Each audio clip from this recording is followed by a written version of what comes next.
I hope you enjoyed my last episode on the various wars and conflicts that the Brotherhood of Steel have fought in. Today, however, we go to a different kind of conflict, one that tore the Capital Wasteland Chapter of the Brotherhood of Steel in half, one that was not with another faction, but a war fought within the Brotherhood itself. A war fought with emotion, a war fought with words, and a war fought with the by-the-book mentality that a lot of the Brotherhood of Steel members held onto on both sides of the conflict. My name is The Wanderer, and today we discuss the Brotherhood of Steel's Outcasts, their origins, their structure, and their fate.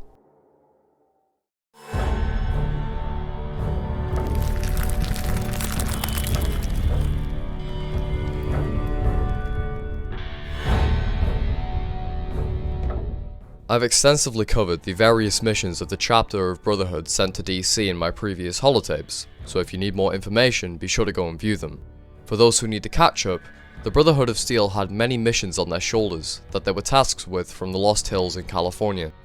Primary objectives included the recovery of technology to the east and the location of the rumoured super mutant threat. Upon contacting and entering a war with the mutants, a large portion of Brotherhood saw this extermination to protect the wasteland as a waste of men and a waste of resources.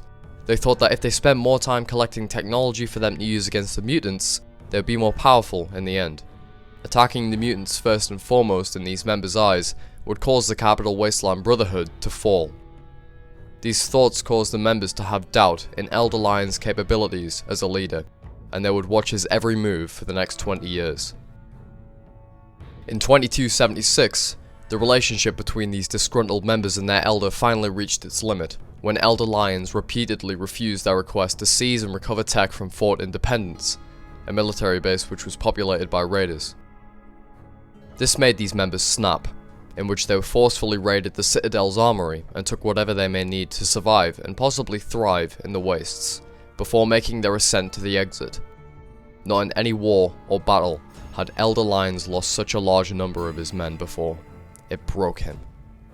As they walked from the Citadel's entrance, other members saw them as traitors, their betrayers, as outcasts. One of these names stuck with them, and they wore it like a scar caused by a deathclaw in the heat of battle, in which the inflicted emerged victorious. The Outcasts began their warpath through the Capital Wasteland under the command of Paladin Henry Kasdan. Their primary target was Fort Independence, a facility that a large portion of these outcasts had their eye on for some time.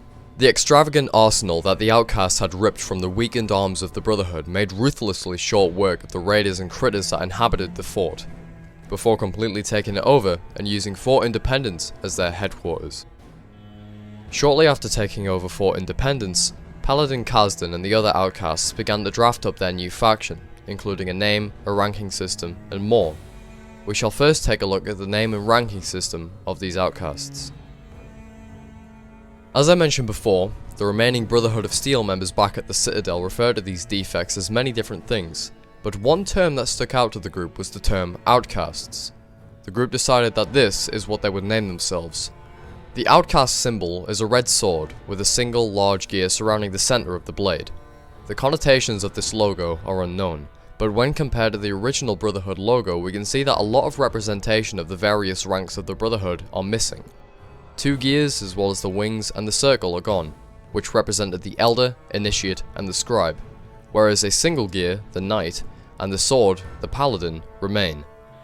While this can be explained with the obvious ranking system change, perhaps it has some further meaning not many know. We may never find out if this symbol has any deeper meaning or not.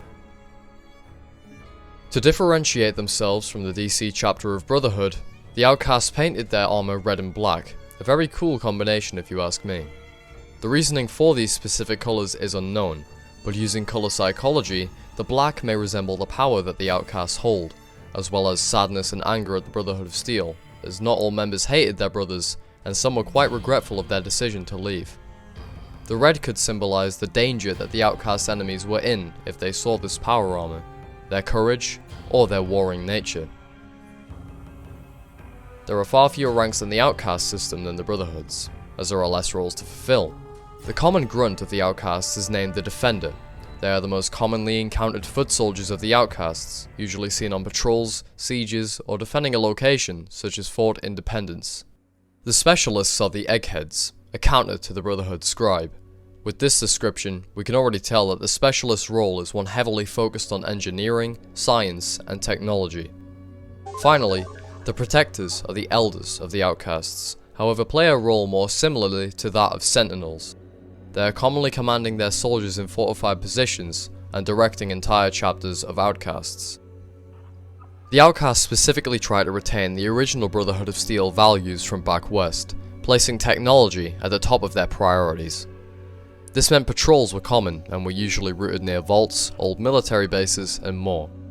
Protectors usually schemed to plant outposts at key locations throughout the wasteland so they could take more advanced tech and spread their influence instead of having to travel all the way back to Fort Independence to deliver said tech. With the original Brotherhood values still flowing through their veins, the outcasts also held some of the more sour beliefs of the Brotherhood.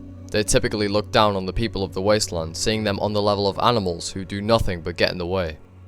This distrust and dislike of outsiders was present in a well-known outcast mission that saw them establish an underground base where a VR pod lay. This VR pod was a military-grade simulation that would kill anyone if they died in the game.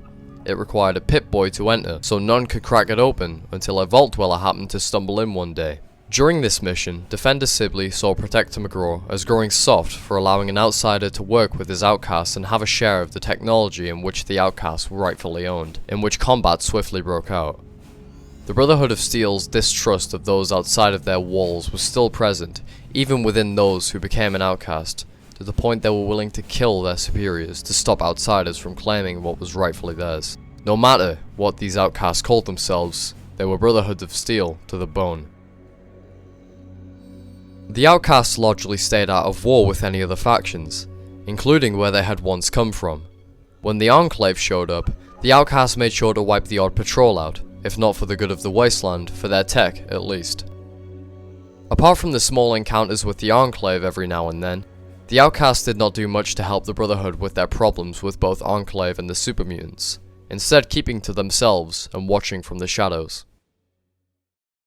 Little is known about what the outcasts were up to after the Enclave's defeat, but it is known that a young elder, Arthur Maxson, managed to make peace between the outcasts and the Brotherhood of Steel once again in 2283, later inducting them back into the Brotherhood of Steel to make a stronger faction and reunite the lost brothers and sisters with their families.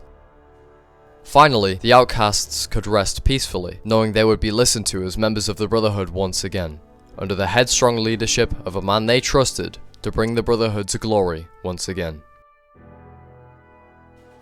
Thank you very much for watching this video.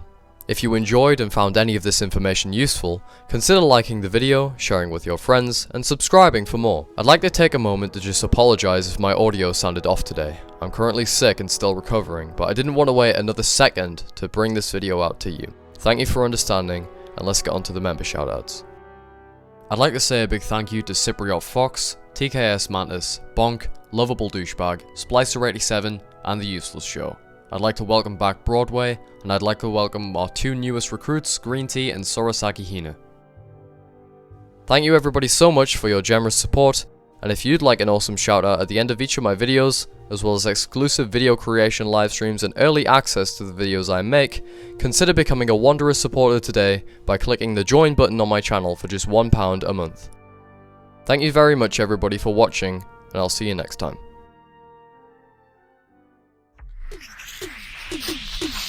Hey, local, shouldn't you be banging rocks together or something? That's it, man. I'm sick and tired of your fucking...